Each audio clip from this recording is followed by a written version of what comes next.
Bonsoir à toutes et à tous et bienvenue dans Résonance, votre émission de débat sur Martinique Première. Alors que l'Assemblée nationale et le Sénat doivent se prononcer sur la création d'un fonds pour l'indemnisation des victimes des pesticides, eh bien nous allons faire un point sur le dossier chlordécone. Qui peut prétendre à des réparations chez nous? Où en sont les plaintes pour empoisonnement déposées par les associations il y a maintenant 10 ans? Qui sont les responsables? Et que sait-on exactement des conséquences sanitaires de cette contamination? Pour en débattre avec nous ce soir, nous recevons Josiane Jospélage, médecin donc de l'AMSES, l'association médicale de sauvegarde de l'environnement et de la santé, Luc Multinier, épidémiologiste à l'INSERM, l'Institut national de la santé et de la recherche médicale, Harry Durimel, avocat de la partie civile, représentant donc les associations guadeloupéennes qui portent plainte, et Louis Boutrin, l'un des avocats qui conseille donc les organisations martiniquaises dans ce dossier. Et nous recevrons un peu plus tard Éric Godard, l'ancien coordinateur du plan chlordécone aux Antilles, chargé de mission chlordécone à l'ARS, et puis Claudette Duhamel, l'avocate de l'association écologiste Assopamar, également partie civile. Et puis vous pourrez également bien sûr poser des questions, réagir et commenter cette émission en direct sur les réseaux sociaux via Twitter et la page Facebook de Martinique Première avec le hashtag Réseau 972. Mais avant d'entamer le débat, je vous propose de faire le point sur les suspicions et les certitudes scientifiques concernant l'impact sur la santé de cette pollution. Les études menées sur nos populations confirment des liens évidents entre exposition au chlordécone et développement de certaines pathologies, comme le cancer de la prostate, mais certains cas interpellent encore les médecins, même s'il y a absolument aucune certitude qu'il soit directement lié au chlordécone. Vous allez le voir dans ce reportage signé Sophie Loneté, Nathalie William, Marc Balsa et Christian-Auguste Charlery. Regardez. Dans ce petit paradis de Grand-Rivière, situé en plein champ de bananes, s'est joué un drame. Larissa, végétalienne, y a développé un cancer foudroyant de l'ovaire. Elle en est morte. Elle avait à peine 19 ans. Elle avait même honte de dire aux gens qu'elle était malade par rapport à la publicité qu'elle faisait autour d'elle, par rapport à ce qu'elle mangeait et ce qu'elle buvait. Puisqu'elle disait tout le temps que moi je ne mange pas ce que vous mangez, je ne fais pas ça. Et puis si elle se retrouve dans le cas. Alors je suis persuadée que ça vient du chlordécone. Ça c'est sûr. Impossible aujourd'hui d'affirmer que Larissa est morte à cause du chlordécone. Aucune analyse n'a été faite dans ce sens. Pourtant, même son médecin traitant de l'époque, le docteur Jean-Michel Macny, installé en plein bourg du Lorrain, le suspecte fortement. Depuis 32 ans qu'il ausculte les habitants du Nord-Atlantique, il a même vu se développer un certain nombre de pathologies dont il suppute qu'elles sont liées à l'organochloré. Il y a l'augmentation des cancers, c'est sûr, des cancers du sein, des cancers de la prostate. Il y a plein de pathologies dites de civilisation, des maladies, puisque le chlordécone se fixe au niveau du foie, ça va un petit peu partout. Jean-Michel Macny, comme d'autres médecins, surveille donc avec intérêt les résultats des 2 uniques études épidémiologiques menées sur cette question, des résultats qui tombent lentement. L'étude Timoun, pour commencer, a prouvé que le pesticide peut passer de la mère à l'enfant par le lait maternel et avant par le cordon ombilical. Les conséquences de ces expositions commencent tout juste à être établies. Voilà, Risque de prématurité et tout récemment modification de la courbe de croissance. Nous saurons dans quelques années si cela entraîne obésité et diabète. L'étude Caruprostate, enfin, a de son côté établi un lien entre risque de cancer de la prostate et présence de chlordécone dans le sang. Son équivalence martiniquaise, Madiprostate, a été arrêtée cette année alors qu'elle se déroulait parfaitement bien. Reste ce que l'on a appris de l'explosion de l'usine de Hopewell, où était fabriqué le pesticide à base de chlordécone. Les ouvriers avaient développé à la suite du drame différents troubles neurologiques, ophtalmologiques, hépatiques ou encore des troubles de la fertilité et de la mémoire. Certaines de ces pathologies, nombre de médecins guadeloupéens et martiniquais les voient se développer ici depuis les années 90, sans qu'aucun lien scientifique ne puisse être établi entre leur survenue et la pollution au chlordécone. Ils réclament donc la mise en place dans nos eaux d'un laboratoire capable de mesurer le taux de chlordécone dans le sang. Ainsi, la population serait testée et les études accélérées. Alors, honneur aux dames, Josiane Jospella, je vous avais eu l'air étonné de voir le cas de cette jeune fille de 19 ans, Larissa, morte d'un cancer des ovaires. J'étais surprise parce que jusqu'ici, je n'ai jamais entendu parler de lien entre le cancer de l'ovaire et le chlordécone. On a beaucoup parlé du cancer de la prostate, on a suspecté le myélome, du fait de la répartition géographique du myélome, mais le cancer de l'ovaire chez une femme aussi jeune, je ne sais pas si on peut le rapporter au pesticide organochloré qui est le chlordécone. Alors, pour autant, son médecin estime, à cette jeune femme, son médecin estime que c'est parce qu'elle a consommé exclusivement, presque exclusivement, les légumes du jardin familial qui étaient pollués, qu'elle est morte. Ça aussi, ça vous étonne, monsieur Multinier ? Non, ça ne m'étonne pas que quelqu'un qui a un problème de santé cherche à trouver une explication. C'est tout à fait normal, et que dans le cas de la problématique chlordécone, on donne la responsabilité aux problèmes qu'on a sur le chlordécone. Mais cela n'est qu'un ressenti personnel qu'on comprend très bien. L'interrogation est tout à fait justifiée. Mais ce qu'on peut répondre, c'est que dans l'état actuel des connaissances, il n'y a pas de raison de penser qu'il pourrait y avoir un lien entre l'exposition au chlordécone et la survenue de cette pathologie en particulier. Pour cela, il faudrait entreprendre des études. Encore faut-il qu'il y ait une base un peu rationnelle pour se lancer là-dessus. N'oubliez pas que les études coûtent très cher, c'est de l'argent public, et il faut toujours diriger les recherches vers des hypothèses fortes et vraisemblables. Pour autant, vos études, les études que vous avez vous-même menées, montrent que le chlordécone est un sérieux perturbateur endocrinien. Certes, c'est un perturbateur endocrinien, pas n'importe lequel. Il a un certain nombre de propriétés, et ce sont justement ces propriétés-là qui nous ont servi à orienter nos recherches, et en particulier sur le cancer de la prostate ou sur le développement et le neurodéveloppement de l'enfant. Harry Durimel, vous représentez donc la partie civile dans ces procès qui sont intentés donc depuis maintenant 10 ans pour faire valoir les droits des victimes. Vous estimez, vous, qu'il faut absolument aujourd'hui que finalement toute la population en quelque sorte soit testée, qu'on mette un laboratoire d'analyse chez nous pour pouvoir tester directement nos populations ? Absolument, je suis assez surpris de voir comment les scientifiques ont toujours une explication pour démontrer que le mal dont on se plaint, il n'est pas établi qu'il soit lié au chlordécone, mais ils n'ont pas suffisamment de connaissances pour établir les conséquences sanitaires du chlordécone. On ne sait pas ce que ça provoque, mais on sait à coup sûr que ce cancer-là n'est pas du chlordécone. Donc, moi, le professeur Multinier, j'ai beaucoup d'admiration pour lui quand je le lis, comme scientifique, mais quand il est préposé de l'État, il perd son objectivité, et ça me gêne un peu, et c'est mon voisin de ce soir, donc on va certainement... Mais là, dire que, assurément, ce cancer n'est pas lié au chlordécone, mais ne pas pouvoir nous dire qu'est-ce qui est lié au chlordécone, ça me gêne. Alors, je voudrais juste prendre 4 secondes pour m'excuser auprès des téléspectateurs, puisque je suis le moins sapé de tous. Sachez en tout cas que si je suis en polo ce soir, c'est que mes bagages sont pas arrivés et que votre serviteur Air Caraïbes a cru devoir perdre mes bagages. On referme la parenthèse. Et la parenthèse est fermée. Non, je vais réagir parce qu'on ne peut pas faire des procès d'intention. Je pense que c'est important pour la clarté et l'honnêteté de notre débat. Je ne suis absolument pas le préposé de l'État. Je m'exprime en toute liberté, et c'est un des avantages qu'ont les scientifiques en France, des instituts de recherche, c'est qu'ils s'expriment en nom propre et en toute liberté, et non pas au nom des institutions qui nous rémunèrent. Je voudrais clairement exprimer ce... J'aimerais qu'on entende Monsieur Boutrin. Louis Boutrin, est-ce que vous estimez qu'il faudrait, comme on le disait à l'instant, tester toute la population ou se concentrer finalement sur les populations à risque, on va dire, comme les agriculteurs, les personnes qui résident dans les zones polluées, ou en fait, il faudrait tester tous les Martiniquais pour savoir où on en est là? Alors, permettez tout d'abord que je puisse saluer vos téléspectateurs, notamment ceux qui ont été fortement impactés par le chlordécone et cette population qui paie un lourd tribut à cet empoisonnement. Parce qu'il s'agit bien d'un empoisonnement.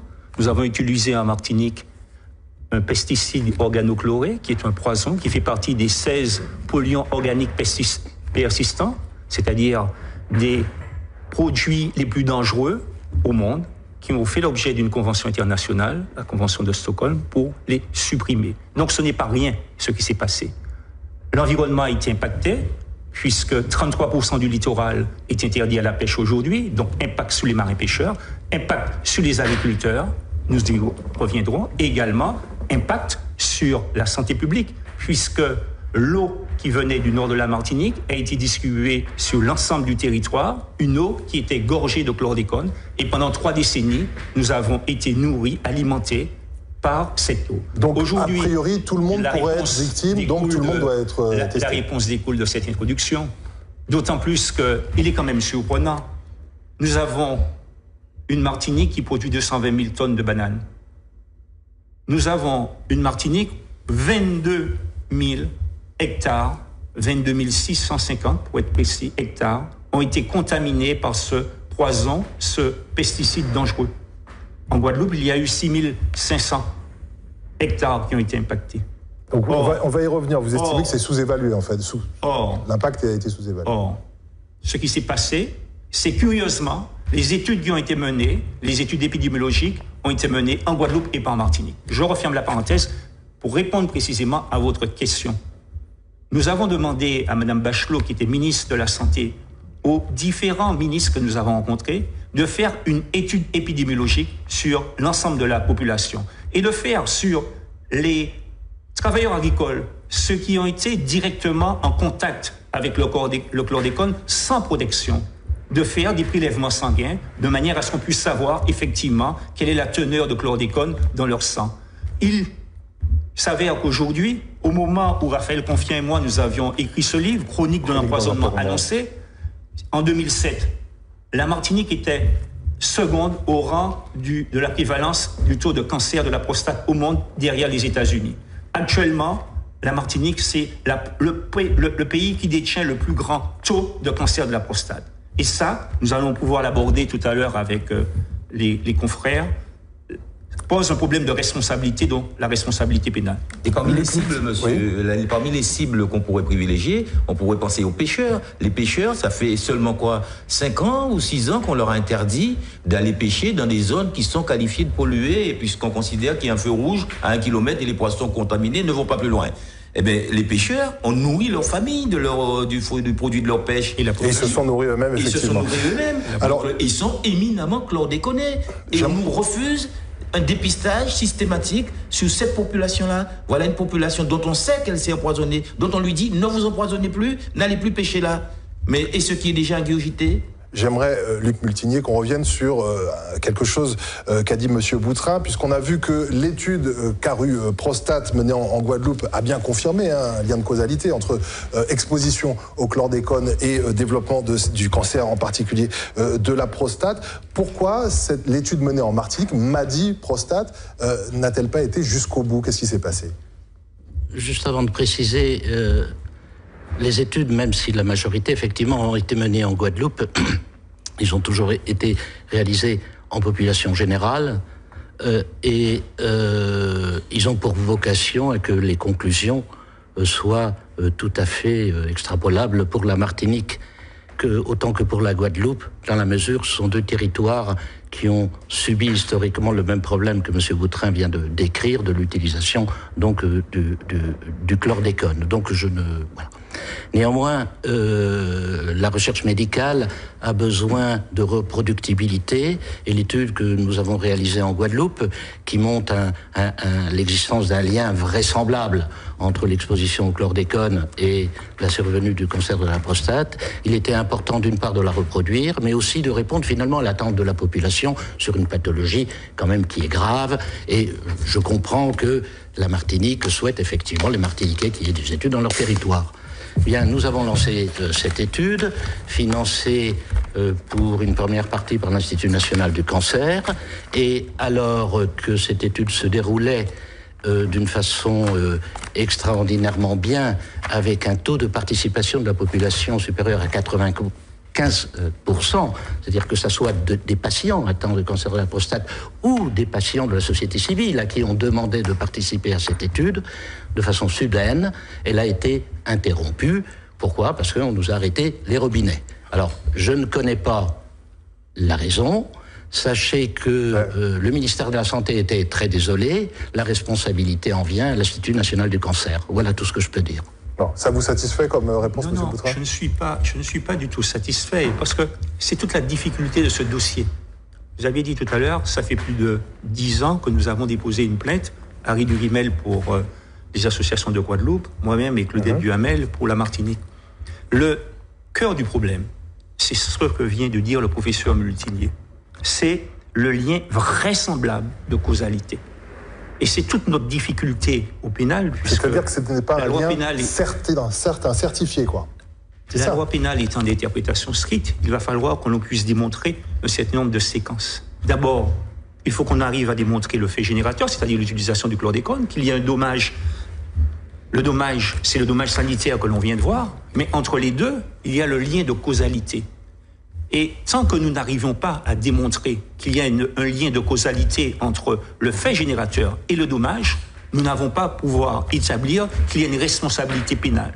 Et c'est toute la difficulté, et on attend énormément des expertises, et nous sommes très déçus de voir que dans certains ouvrages qui ont été publiés en américain, puisqu'il s'agit de l'université de Harvard, le lien de causalité a été prouvé. Or, mais pas dans les études de M. Les études francophones, disent le contraire. Alors, nous sommes particulièrement troublés, puisque cette séquence, elle est importante pour qu'on puisse déterminer quelle est en droit ce qu'on appelle l'imputabilité, c'est-à-dire déterminer la personne responsable. Est-ce l'État? Est-ce effectivement les planteurs? Est-ce effectivement ceux qui avaient en charge le contrôle? On va y revenir dans quelques instants. Mais c'est important de le dire. De quoi êtes-vous certaine, vous? J'aimerais qu'on entende Mme Jospelage. Je voudrais répondre à M. Durimel, qui disait que les médecins ne démontrent pas... C'est les scientifiques ne démontrent pas le lien entre le chlordécone et un certain nombre de pathologies. Il y a quand même des pathologies sur lesquelles nous sommes... Il y a quand même beaucoup suffisamment de certitudes. Les études qui ont été faites en Guadeloupe ont montré quand même un lien entre le chlordécone et le raccourcissement de la durée de la grossesse, c'est-à-dire le risque de prématurité. Or, nous savons qu'en Martinique, comme en Guadeloupe, le taux de prématurité est assez préoccupant puisqu'il tourne autour de 10% des naissances. Donc il y a quand même une forte imputabilité du chlordécone, de la molécule spécifique chlordécone. Nous savons également qu'il est reprotoxique puisqu'il a été classé CMR, c'est-à-dire cancérigène, mutagène et reprotoxique. Reprotoxique, ça signifie qu'il perturbe la fertilité. Et nous avons effectivement en Martinique un problème très préoccupant qui est la diminution du nombre de naissances. On a 8% de naissances en moins chaque année depuis 2005. Et ce qui fait qu'en 2000, on avait 5890 naissances et en 2014, 4367 naissances. Donc on a quand même un préjudice sur la fertilité qui est certifié, qui a été retrouvé lors de l'accident de Virginie de Hopperwell. Donc on peut établir le lien de façon pratiquement certaine avec ce qui se passe chez nous en Martinique. Nous avons également le chlordécone qui a été reconnu perturbateur endocrinien. Or, nous savons que les perturbateurs endocriniens ont un certain nombre de conséquences métaboliques, le diabète, l'obésité, toute la pathologie donc métabolique. Nous avons la pathologie aussi hépatique et puis surtout la pathologie neurologique qui a été aussi retrouvée en Virginie en 1976 et que M. Multinier a mais également... que vous retrouvez ici en Martinique, dans votre cabinet? Je suis d'accord qu'on ne l'a pas recherché. On n'a pas recherché. Et on ne trouve que ce qu'on cherche. Forcément. Non, mais je suis d'accord avec vous. Dans ma première intervention, j'ai mis un point d'interrogation sur le cancer de l'ovaire, qui, à mon avis, n'est pas le type de cancer hormonodépendant comme la prostate et comme le cancer du sein. C'est simplement sur le cancer de l'ovaire que j'ai été un petit peu réservée. Par contre, je pense que la pathologie neurologique n'a pas été suffisamment recherchée, en particulier les troubles neurodéveloppementaux que nous avons, qui sont en progression chez nous, c'est-à-dire l'autisme et tous les troubles des apprentissages, qui pourraient très bien être liés aux pesticides organochlorés en général. Moi, je voudrais poser une question au professeur Multinier. J'aimerais que le professeur Multinier déjà réagisse à ce que disait Mme Jospelage. On a 1 heure pour discuter, il n'y a pas de souci. Absolument. Nous poursuivons l'étude de la cohorte mère-enfant Timoun. Nous avons finalisé le suivi des enfants à l'âge de 7 ans l'année dernière. Sur les 3 à 4 prochaines années, nous allons exploiter toutes ces données et elles comportent évidemment un volet très important sur les aspects neurodéveloppementaux que nous avons déjà initiés, si vous avez lu nos travaux, par des travaux faits à l'âge de 7 mois et 18 mois. Par ailleurs, nous tentons maintenant de lancer le suivi des enfants à l'âge de la puberté et nous allons essayer de répondre à cette question.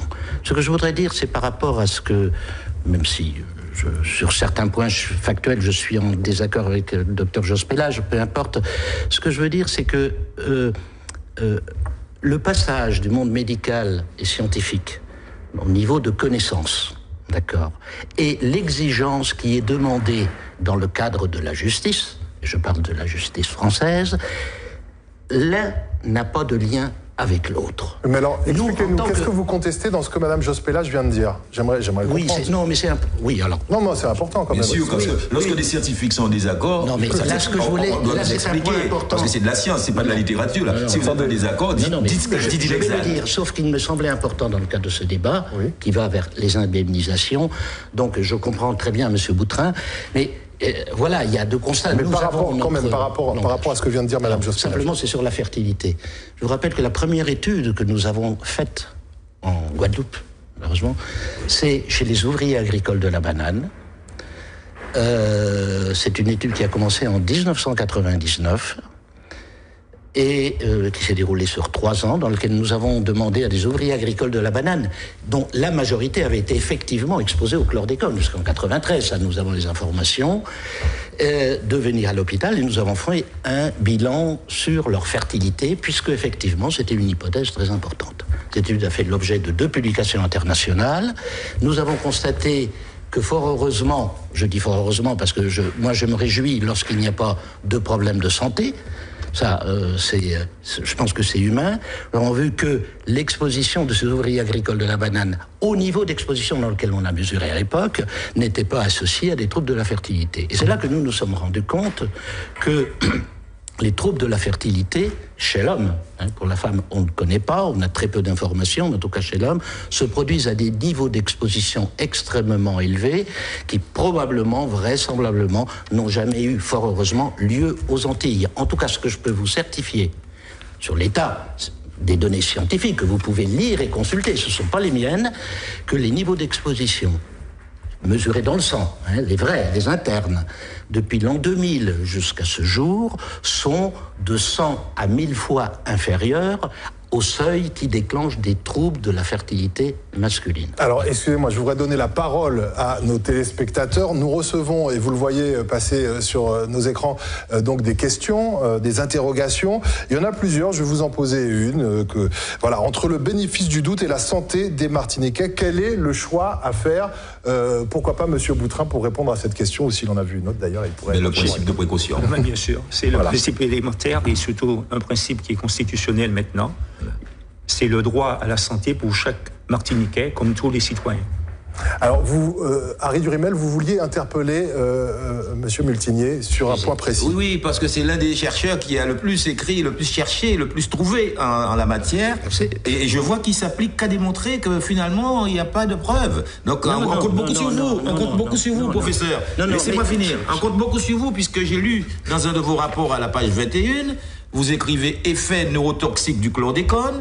Vous écrivez « Les effets neurologiques du chlordécone sont tremblement, hyperexcitabilité, réponse accrue à des stimuli extérieurs. » Vous dites que le chlordécone fait gonfler le foie, la taille et le poids du foie. Vous dites que ça affecte la reproduction et la fertilité. Et vous n'êtes pas en accord avec le docteur Jost. Non, parce que vous avez dit le contraire. Parce que vous n'avez pas lu le paragraphe en entier. Et donc, vous oubliez de dire que ce que vous avez lu et que effectivement j'ai écrit, ce produit, c'est ce qui s'est produit lors de l'accident industriel de l'usine de Hopewell, dont le reportage nous a parlé, et ces produits, ça a été publié dans les meilleures revues scientifiques internationales, à partir d'un seuil de l'ordre de 1 mg de chlordécone par litre de sang. Et j'en reviens à ce que je vous disais tout à l'heure, cela se produit donc à des niveaux d'exposition très forts. Étant donné que nos populations sont, au moins depuis l'an 2000, exposées, certes, toute la population. Et nos premières études en 2001-2002 montraient que 95% de la population était contaminée par le chlordécone. Ça, vous ne pouvez pas le nier. Eh bien, étant donné qu'on est exposé, certes, à des moindres niveaux, on s'est posé la question, est-ce que ces faibles niveaux environnementaux, ceux auxquels nous sommes exposés, malheureusement, encore un peu dans la vie quotidienne, sont-ils de nature à produire ces mêmes effets, mais cette fois-ci de façon subtile, lors de l'exposition de la femme enceinte. Et c'est pour ça que nous avons suivi, et nous continuons à suivre les enfants. Il y aura, et on a déjà détecté des symptômes sur le plan neurodéveloppemental, qui ne sont pas exactement identiques à ceux que vous venez de lire, mais qui sont dans un autre contexte. Vous vouliez réagir, M. Boutrat? Répondre que, vu du côté du corps médical, on a des anomalies du sperme qui sont récentes et qui sont préoccupantes. C'est-à-dire que vous avez des spermes avec peu de spermatozoïdes ou des spermatozoïdes anormaux. Donc on peut très bien imaginer que les doses de chlordécone ingurgitées, même si elles étaient minimes, mais chez le fœtus, ont pu provoquer chez le fœtus au niveau du futur homme adulte des modifications de la fertilité. Oui. Monsieur Boutrat, en matière de dose, nous ne sommes qu'au début. N'oubliez pas, pendant toute une période, nous n'avons pas encore fait des investigations suffisantes. Nous savons par contre que la Martinique détient le record du monde de l'utilisation de ce pesticide organochloré. Il y a eu 120 kilos à l'hectare rapportés à chaque habitant, pour une population de 400 000 habitants, c'est plus de 7 kilos par an pour l'année 1998. Voici des données avec le phénomène que les médecins connaissent bien de bioaccumulation, puisque le chlordécone arrive après l'HCH-bêta, qui était un organochloré, et après le scandale du DTT. Nous avons actuellement toute une série de pesticides organochlorés, l'aldrine, qui ont été utilisés dans l'agriculture martiniquaise, et toutes ces molécules, la science ne peut pas encore nous dire quels sont ces effets à l'intérieur de l'organisme humain. Et il ne serait pas surprenant que si on pousse des investigations, et c'est pour ça qu'il est important de faire ces investigations en Martinique, de connaître quelle est la réaction de l'organisme humain et quel est le taux, je dirais, de contamination des Martiniquais à ces différentes molécules qui ont été utilisées dans un contexte de démesure, sans contrôle phytosanitaire à l'époque. Alors, ce qui a relancé le débat aujourd'hui, c'est donc cette proposition d'une sénatrice de Charente, Nicole Bonnefoy, qui veut créer un fonds d'indemnisation des victimes des pesticides. Jusqu'à maintenant, seuls les pêcheurs et aquaculteurs ont pu prétendre à de petites réparations pour les pertes économiques liées à l'arrêt de leur activité. Rien n'était prévu, en revanche, pour les malades, malgré les actions intentées en justice jusqu'à présent. Alors, on va faire le point avec Sanga Fagour et notre bureau à Paris. Décembre 2012, les marins pêcheurs en colère bloquent le port de Fort-de-France. Ils réclament des aides compensatrices pour pallier les manques dus à l'interdiction des zones de pêche polluées au chlordécone. 2 ans après, le plan chlordécone 3 prévoit l'indemnisation des professionnels de la mer. Une indemnisation sous condition jusqu'à 30 000 €. Jugé insuffisant par les principaux concernés, ce dédommagement fait surtout figure d'exception. Car côté sanitaire, aucun dispositif du genre n'est effectif, en dépit des multiples plaintes d'associations écologiques. C'est le cas de la Sopamar contre l'État et ses représentants pour empoisonnement et mise en danger de la vie d'autrui, sans aucun résultat à ce jour.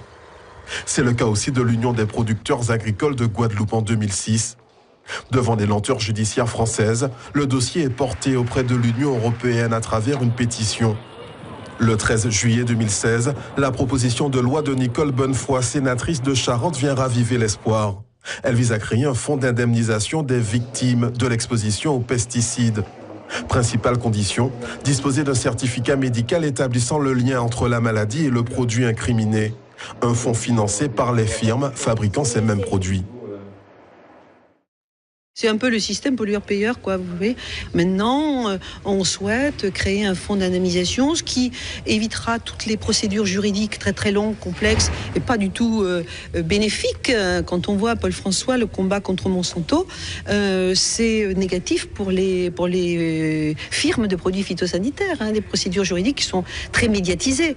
Donc là, l'idée, c'est de créer ce fonds pour simplifier pour les malades, les procédures, pour obtenir l'indemnisation. Le volume des chiffres d'affaires, le volume des bénéfices engendrés par ces produits-là permettent tout à fait de prendre la part de responsabilité de ses propres firmes.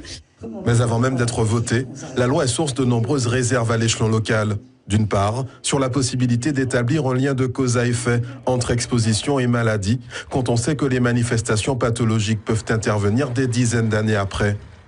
D'autre part, sur la liste des pathologies prises en compte. Et nous ont rejoint sur ce plateau Claudette Duhamel, bonsoir. Vous êtes donc avocate de l'association écologiste Assopamar, partie civile, donc dans les démarches judiciaires en cours. Et puis Éric Godard de l'Agence régionale de santé, chargé d'une mission chlordécone et ancien donc coordinateur du plan chlordécone. Merci en tout cas de nous avoir rejoints. Claudette Duhamel, c'est une bonne nouvelle, ce qu'on vient d'entendre, la création de ce fonds? Vous savez, c'est une nouvelle que je juge de manière très mitigée, parce que je me dis que l'affaire chlordécone est une affaire extrêmement grave. Il s'agit de l'empoisonnement de tout un peuple, de toutes des populations guadeloupéennes comme martiniquaises, et comme nous viennent nous proposer, après près de 30 ans, plus de 30 ans, un plan d'indemnisation, c'est même pas spécifique, vraiment, je trouve que c'est vraiment minime par rapport à ce qui doit se mettre en place. Donc, c'est une petite satisfaction, mais c'est aussi une manière de noyer le poisson. Parce que nous avons en cours une plainte pénale qui a été déposée en 2007 pour empoisonnement et mise en danger de la vie d'autrui. Et à ce jour, nous ne voyons pas le bout du tunnel, c'est-à-dire que cette plainte n'est pas instruite, cette plainte n'arrive pas on n'a pas mis les personnes concernées en examen, et nous nous trouvons toujours au point mort, alors que nous constatons que l'empoisonnement maintenant est réel. On va y revenir dans quelques instants. J'aimerais que M. Godard nous dise deux mots sur ce fonds. Vous estimez que l'établissement du lien de cause à effet, c'est pas quelque chose de certain, en tout cas pour ce qui concerne le chlordécone, c'est ça?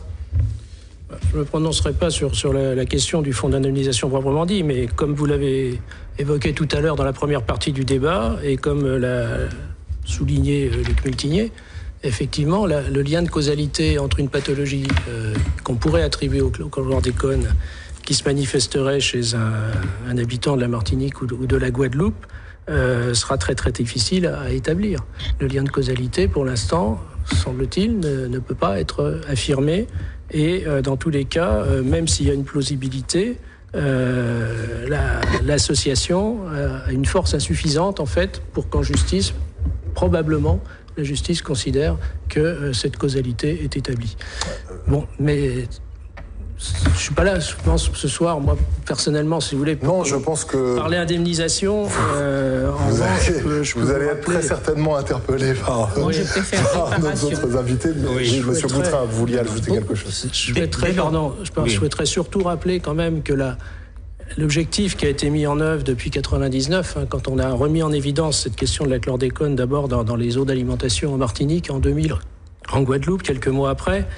Ensuite, qu'on a mis en évidence le transfert dans les légumes racines en 2002, le fait que les poissons, les organismes aquatiques en eau douce notamment, pouvaient être contaminés, a entraîné tout un ensemble de mesures justement pour réduire l'exposition, compte tenu justement de l'intérêt d'avoir une exposition. On va voir dans quelques instants si c'est suffisant. Mais c'était tardif. Depuis 1977, ils disposaient des informations pour prendre ces mesures. Donc ce que vous faites en 2002, ça n'a rien de glorieux, monsieur Godard. J'aimerais juste, monsieur Boutrin, vous vouliez réagir à ce qu'on vient de voir? Je dis que dès lors qu'il y a un fonds d'indemnisation pour les victimes de pesticides, il faut se réjouir. Et il faut saluer cette initiative de la sénatrice Bonnefoy. Cependant, il faut être réaliste. Pour que ce fonds puisse être perçu en Martinique, nous avons deux difficultés. La première, c'est que la prise en charge, puisqu'on parle de réparation, la prise en charge de la réparation intégrale du préjudice va nécessiter qu'il y ait un lien de causalité qui soit prouvé. Or là, on en revient à la question que je posais au professeur Multinier, dès lors que dans les rapports d'expertise, parce que nous avons effectivement répondu au juge d'instruction sur la question de l'expertise. Or, que dit le rapport d'expertise? C'est qu'effectivement, il y a un lien vraisemblable. Ça veut dire que dès lors qu'on met le mot vraisemblable, on coupe l'herbe sous les pieds de tous ceux qui interviennent au niveau du pénal. Deuxième chose, c'est que ce fonds d'indemnisation, il sera versé par une caisse centrale de la MSA, c'est la mutuelle sociale des agriculteurs. Or, en Martinique, nous n'avons pas la MSA. Nous avons l'AMEXA, qui est une caisse qui permet effectivement d'assurer les agriculteurs, puisque est agriculteur en Martinique, celui qui prouve qu'il est affilié à l'AMEXA. Doit être abondé, logiquement, par l'industrie phytopharmaceutique. C'est-à-dire tous les producteurs de pesticides, en fait. Ce fonds sera abondé par les producteurs de pesticides. Et c'est une bonne chose que ceux qui produisent le poison puissent contribuer à alimenter ce fonds. Mais nous aurons une difficulté majeure pour pouvoir l'appliquer en Martinique, puisque, comme je le disais, n'ayant pas la mutuelle sociale agricole pour nos agriculteurs, il va falloir encore se battre. Moi, j'ai des observations sur la création de ce fonds, puisque Louis Boutrin dit que c'est une bonne chose que ça soit alimenté. C'est vrai qu'on peut apprécier que le principe pollueur-payeur fasse payer ceux qui polluent, mais c'est comme si, en quelque sorte, on leur donnait un permis de polluer. Vous cotisez à la caisse d'indemnisation et vous pouvez continuer à produire des pesticides. Donc, il y a une grosse hypocrisie là. Et l'arnaque même, c'est lorsqu'on nous fait croire que nous allons pouvoir établir ce lien de causalité alors que l'État finance des chercheurs pour venir, comme Luc Multinier, là, venir vous dire que, somme toute, ce n'est que vraisemblable, c'est pas sûr. Donc ce que je ne comprends pas, c'est que... Est-ce que la force présomption ne peut pas suffire finalement, puisque nous voudrions surtout qu'on désigne des experts indépendants, qu'on arrête de désigner des experts qui sont financés par l'État, dont les recherches sont financées par l'État. Je vois mal ces gens venir prendre le risque de dire sur un plateau ici que leur financeur est coupable. Puisque c'est ça qu'on cherche à établir. Monsieur Godard, est-ce que concrètement, avec les différents plans chlordécone qui ont été mis en place, est-ce qu'on en a fait assez, selon vous, quand même, pour protéger nos populations? Sincèrement. En la matière, vous considérez qu'on n'en fait jamais assez. Hein, la preuve, si le Multinier nous dit qu'il y a encore 95% de la population qui recèle en son sang de la chlordécone, c'est bien qu'il y a une exposition qui perdure. Hein. Donc l'objectif, c'est de traquer les dernières sources d'exposition qui sont essentiellement alimentaires.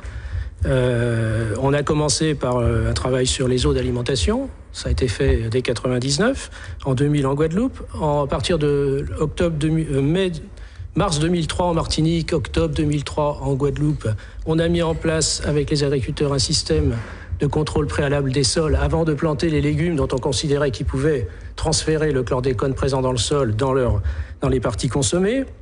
Les affaires se sont accélérées à partir de 2008 avec le premier plan chlordécone, quand la question des organismes aquatiques a été prise en compte et ainsi que le contrôle des viandes a été renforcé suite à la baisse des valeurs limites fixées dans les aliments, puisqu'on était parti sur une valeur limite provisoire. Au départ, on n'avait pas de valeur à considérer. L'AFSA avait proposé, et ça a été adopté en 2005, une première série de valeurs limites provisoires qui ont été ensuite, au niveau européen, classées comme définitives en 2008, introduites dans le droit français, et on est sous ce régime depuis. Très bien. Alors, tout a été fait à ce niveau-là pour réduire l'exposition par la voie alimentaire, par la voie hydrique, et on a complété ces actions qui sont menées par les pouvoirs publics sur les produits du marché, par l'action sur les jardins familiaux, puisqu'on a aussi des personnes qui s'alimentent sur leur propre jardin, qui élèvent des animaux. Mais quand même, on a mis en place des études. Nous, par exemple, pour prendre juste un exemple, on a 20 microgrammes par kilo tolérés sur certains aliments, quand en Europe, c'est divisé de moitié. Pourquoi cette différence? Ça, par exemple, Et au nom de quoi on nous autorise à manger des aliments chlordéconés, puisque c'est connu comme un poison. On devrait interdire à la consommation tout produit qui contient zéro chlordécone dans l'assiette. Parce que regardez, en 2005, on nous a dit qu'on pouvait manger tout ce qui contenait jusqu'à 200 microgrammes par kilo de poids. Et brusquement, 2 années après, on dit, oh, finalement, c'est 50 microgrammes par kilo de poids. Mais tous ces changements, toutes ces fluctuations, toutes ces expériences qu'on fait sur nous comme des cobayes. Qu'est-ce que vous répondez à ça? C'est inadmissible, cela. Monsieur Godard. En 2005, c'était 50 pour les aliments que l'AFSA considérait comme contributeurs de l'exposition. C'est-à-dire principalement les légumes racines, c'était à la position de l'AFSA, et 200 microgrammes pour les autres aliments, que l'AFSA considérait comme non contributeurs principaux de l'exposition. On considérait les dachines et autres comme étant consommés beaucoup plus, tout simplement sur le critère de la consommation, selon la fréquence de consommation. Comme on mange beaucoup de dachines, ah ben là, il faudra manger moins de chlordécone. Si vous mangez moins de laitue, alors là, on peut y aller avec un petit peu plus de chlordécone. On fait perdurer l'empoisonnement. C'est grave. S'il vous plaît. C'est très grave. L'empoisonnement perdure. D'ailleurs, la manière dont l'État français et dont les autorités judiciaires, les institutions judiciaires traitent ce problème est symptomatique de la manière dont on traite en général le peuple martiniquais. Ça devient une manière de nous considérer. Car comment peut-on comprendre? Alors, M. Bouscar a donné des chiffres tout à l'heure. Comment peut-on comprendre qu'un produit dont on connaît la nocivité depuis 1976, avec l'incident qui s'est passé en Virginie, dont on connaît effectivement toutes les conséquences sur le plan sanitaire, comment peut-on interdire ce produit en France en 1990 et prendre une série d'arrêtés pour permettre aux planteurs créoles juste une intervention de M. Boutrin, et j'aimerais qu'on poursuive. Non, M. Boutrin voulait ajouter quelque chose d'important, rapidement, parce qu'on a besoin d'avancer dans le débat. Tout à fait. Juste une chose, pour vous marquer la différence. En octobre 2002, on nous révèle qu'1,5 tonne de patates douces ont été incinérées à Dunkerque. Elles provenaient de la Martinique. Elles étaient gorgées de chlordécone. Tout à fait. Regardez le retard qui a été pris entre octobre 2002 et les premières mesures. Alors, pendant qu'on incinérait les patates douces à Dunkerque, on les consommait sous les marchés de Pointe-à-Pitre et les marchés de Fort-de-France. Alors, pendant qu'on parle de retard, excusez-moi. Est-ce que vous trouvez ça normal? Monsieur le Préfet, c'est de nous faire consommer du chlordécone. Mais c'est une manière de traiter. Alors, très rapidement, on va laisser M. Godard répondre, mais très rapidement. Parce que j'aimerais qu'on avance dans le débat. Permettez que sur ce point précis, je rétablisse la vérité des faits. Alors allez-y, rapidement. Si les patates douces, qui sont aussi célèbres, ont été arrêtées à Dunkerque, c'est parce qu'elles avaient été signalées par les services de Martinique après avoir été contrôlées en Martinique. Et qu'on a eu le temps de les arrêter après qu'elles aient traversé l'Atlantique. On n'a d'ailleurs pas tout arrêté, parce qu'il y a une partie qui est partie par avion, qui a été consommée en Europe. Le problème reste devenu un vrai danger. Alors, madame, messieurs, je suis désolé. Si ces patates douces, qui sont si célèbres, ont été arrêtées, c'est parce que les systèmes de contrôle avaient été mis en place auparavant en Martinique. Et les patates douces de Martinique, comme les dachines, comme tous les légumes racines, ont été contrôlés en Martinique à partir du moment où la révélation du transfert possible dans les légumes racines a été faite. C'est-à-dire à partir du mois de juillet. Ça n'a ému tout le monde qu'à partir du moment où on les a quand même trouvés à Dunkerque. Alors, justement, les rumeurs, on va revenir... donnent ce genre après de conséquences, c'est-à-dire qu'on considère qu'on protège mieux la santé des populations européennes que celle des Martiniquais, ce qui n'est pas tout à fait vrai. On verra ça. Juste une chose. Le chlordécone est interdit en France en 90. En 93, on donne des dérogations et on laisse le stock. Et le stock est en cours jusqu'en 2005. Alors juste une chose. Non, excusez-moi. Je suis désolé. Madame Duhamel. On nous traite Monsieur Godard, s'il vous plaît. Monsieur Duhamel. Merci de me laisser avancer un petit peu dans le débat, puisque j'aimerais qu'on parle quand même du volet judiciaire. On le disait, ça fait 10 ans que les associations ont porté plainte. Toujours, bien sûr, aucune mise en examen et toujours pas donc d'indemnisation. Mais avant de parler d'indemnisation, eh bien, il faut effectivement identifier des victimes. Qui dit victime dit responsable. Alors si la justice ne les a toujours pas identifiés, l'histoire en tout cas de cette pollution désigne tout au moins des protagonistes. On va voir cela avec ce récit signé Sophie Lonneté. 1972, début de l'utilisation en Martinique et Guadeloupe du képone, pesticide à base de chlordécone. 1979, le chlordécone produit auparavant à Hopewell en Virginie est classé comme substance cancérogène. Il est interdit de vente aux États-Unis. On sait qu'il empoisonne les terres, l'eau et les êtres vivants. Entre 1979 et 1993, les ministres de l'Agriculture, Édith Cresson, Michel Rocard, Henri Nallet et Jean-Pierre Soisson cèdent à la pression de certains élus locaux et surtout du lobby bananier. Ils signent des dérogations pour les Antilles françaises. 1981, la société Laurent de la Garrigue rachète le brevet pour fabriquer un nouveau pesticide à base de chlordécone, le Curlone est né. Il inonde les terres martiniquaises et guadeloupéennes. Fin 93, interdiction définitive de l'utilisation du pesticide en France. Mais en 2002, soit 9 ans plus tard, 1,5 tonne de patates douces contaminées sont saisies à Dunkerque. Réaction immédiate de l'État. Il met en place les premières actions pour réellement évaluer la pollution et en limiter les conséquences. 2005, les stocks de Curlone sont rappelés. Fin officielle de l'épandage du chlordécone en Martinique et en Guadeloupe. Harry Durimel, 10 ans après les premières plaintes des associations guadeloupéennes et martiniquaises, toujours pas de mise en examen. Pourquoi le dossier n'avance pas? On ne comprend pas vraiment pourquoi. Mais le dossier n'avance pas, mais stagne pas tout à fait, puisque sous l'impulsion des avocats qui, très bénévolement, travaillent sur ce dossier, nous sommes parvenus à conduire le juge à ordonner une expertise pour connaître, pour savoir l'état des connaissances à l'époque de ces dérogations. Et certainement que les cibles visées, en tout cas ceux qu'on a montré là, M. Soisson, qui dans une émission Les Derniers Mètres de la Martinique sur Canal+, a affirmé que si c'était à refaire, il le referait. Eh bien, ces personnes, pour prévenir leurs arguments de défense, le juge a voulu savoir, est-ce qu'ils ne vont pas dire qu'on ne savait pas? Et on a désigné comme expert M. Luc Multigné, le professeur Luc Multigné, éminent chercheur, qui écrit et met des choses mais qui ne dit pas à la télé, et M. Narbonne. Et les deux, dans leur rapport, dans les détails du rapport, nous croyons avoir enfin trouvé des scientifiques qui confirment nos craintes.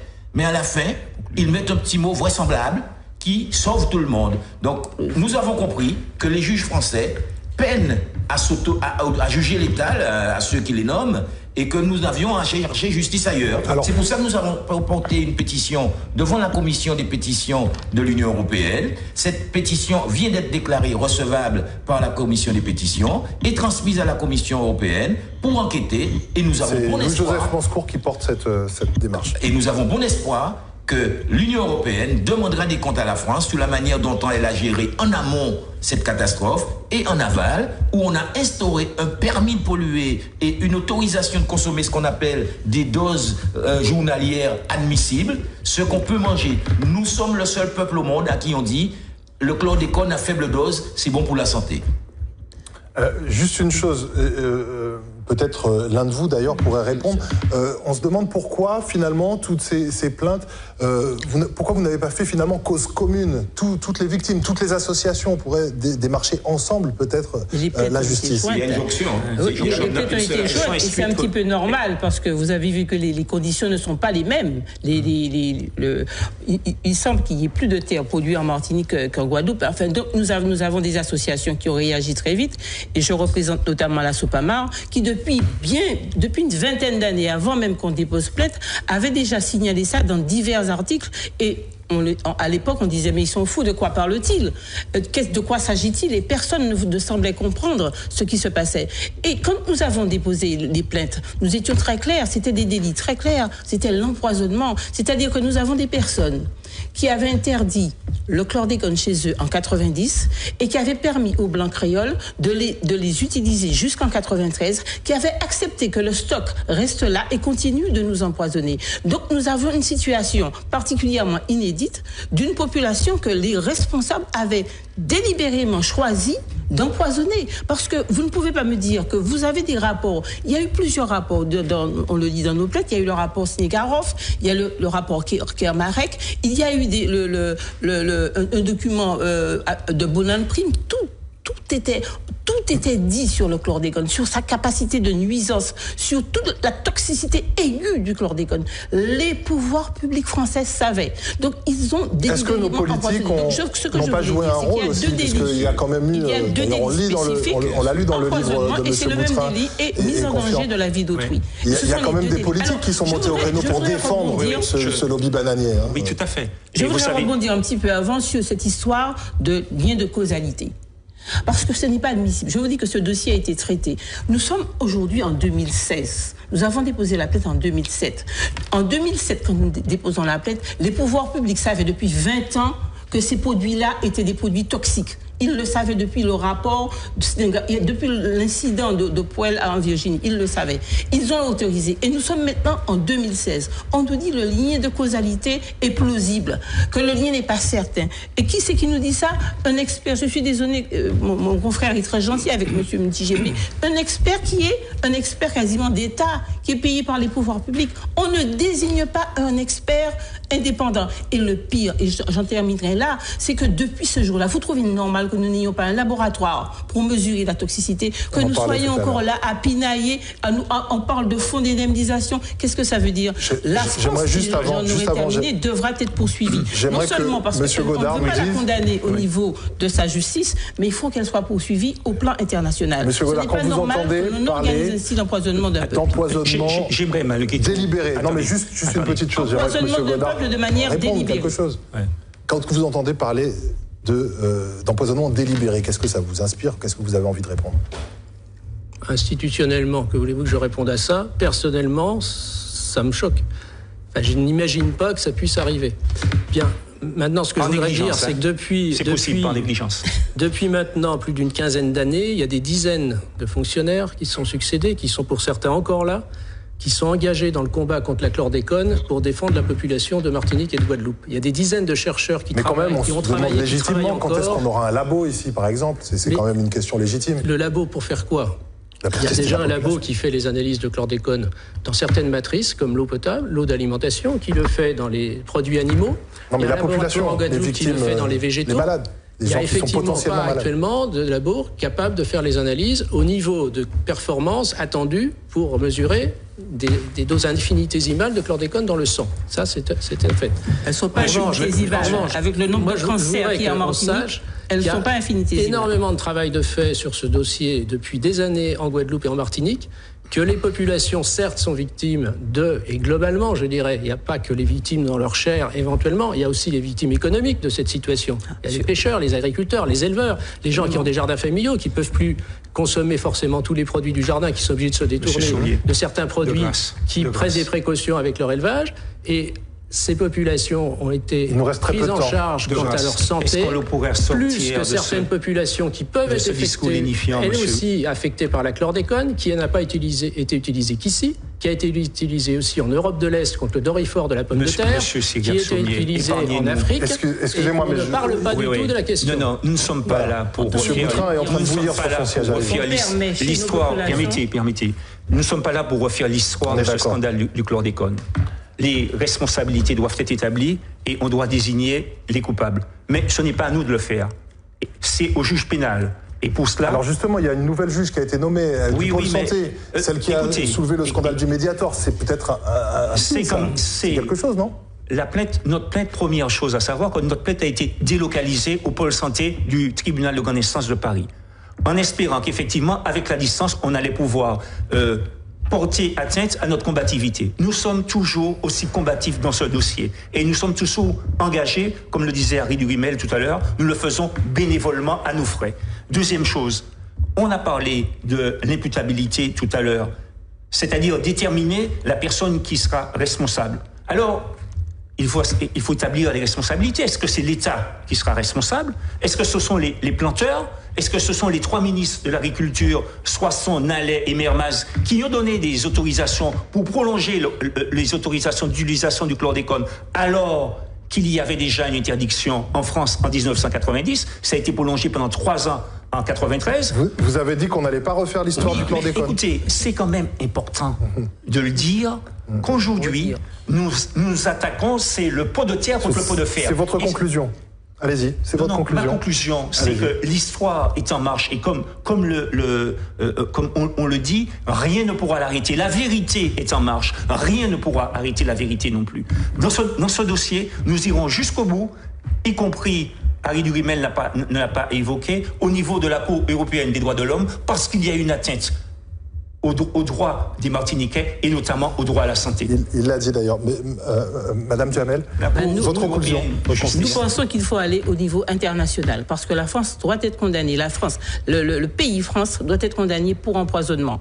Parce que ce n'est pas normal que vous interdisiez quelque chose chez vous en 1990 et pendant que près d'une dizaine d'années, vous laissez les planteurs créoles l'utiliser, empoisonner ainsi la terre. Et pas seulement empoisonner, les conséquences ne sont pas, comme le disait, seulement sur la santé, mais c'est toute l'économie du pays. C'est tout le pays qui est par terre. On aura noté que vous ne prononcez pas le mot de Becquet. Monsieur Godard. Je crois que j'ai déjà à peu près tout dit. Enfin, ce que j'avais envie de dire, c'est qu'en fait, cette question, effectivement, la demande de réparation est tout à fait légitime et les plaintes déposées par les associations, on n'a absolument rien à reprocher à ces associations quant à leur recherche de la vérité et de réparation. En revanche, ce qu'il faut savoir, c'est que tous les jours, c'est un combat de tous les jours qu'on mène aussi pour limiter l'exposition des populations. Et que ce combat est à poursuivre, et elle sera à poursuivre pour encore plusieurs générations, puisque malheureusement, on n'a pas encore mis en évidence de solutions pour dépolluer les sols. Harry Durimel. Alors moi je dis que c'est une vraie catastrophe, et pour nous c'est un fléau majeur pour 700 ans.